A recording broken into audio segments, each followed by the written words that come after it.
What can I say? Frank thought. It is. You've heard of the phrase quality of life? He asked her. I have, Donna said, usually referring to the terminally ill, whether they pull the plug or not.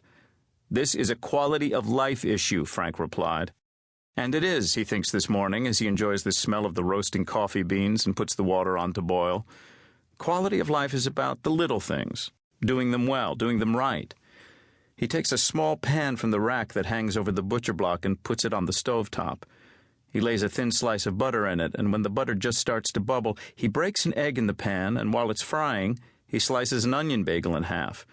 Then he carefully slips the egg out with a plastic spatula. Only plastic. Metal would scratch the nonstick surface, which is something Donna can't seem to remember, which is why she's not allowed to cook in Frank's cucina.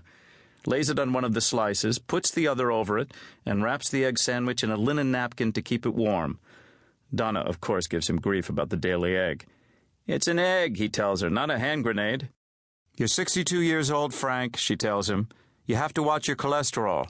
No, they found that wasn't true about the eggs, he says. They got a bum rap.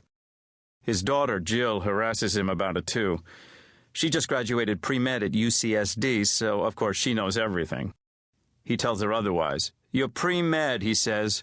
When you're med, then you can give me agita about the eggs. America, Frank thinks. We're the only country in the world afraid of our food. By the time the lethal egg sandwich is ready, the coffee beans are roasted. He pours them into the grinder for exactly 10 seconds, then pours the ground coffee into the French press maker, pours the boiling water in, and lets it sit for the suggested 4 minutes. The minutes aren't wasted. Frank uses them to get dressed. How a civilized human being can get dressed in 4 minutes is beyond me, Donna has observed. It's easy, Frank thinks, especially when you lay your clothes out the night before and you're going to a bait shop. So this morning he puts on a clean pair of underwear, thick wool socks, a flannel shirt, an old pair of jeans, then sits on the bed and puts on his work boots. When he goes back into the kitchen, the coffee is ready.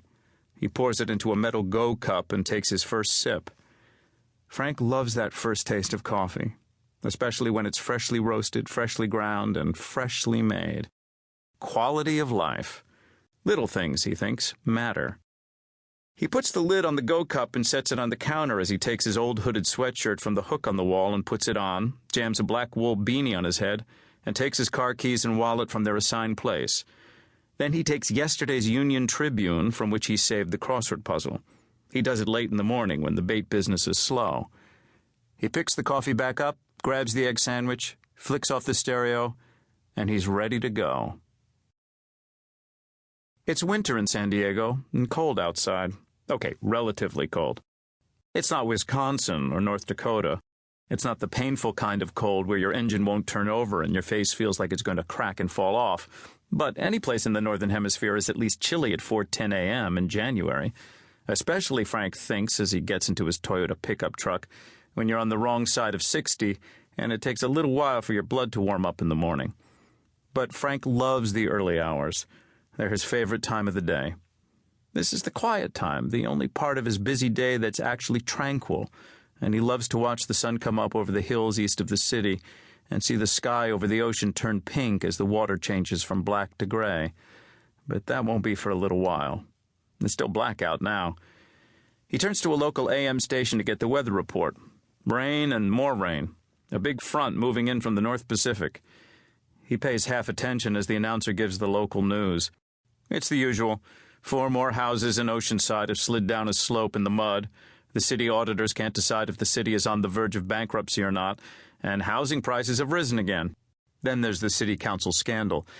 The FBI's Operation G-Sting has resulted in the indictment of 4 councilmen for taking bribes from strip club owners to repeal the city ordinance prohibiting touching in the clubs.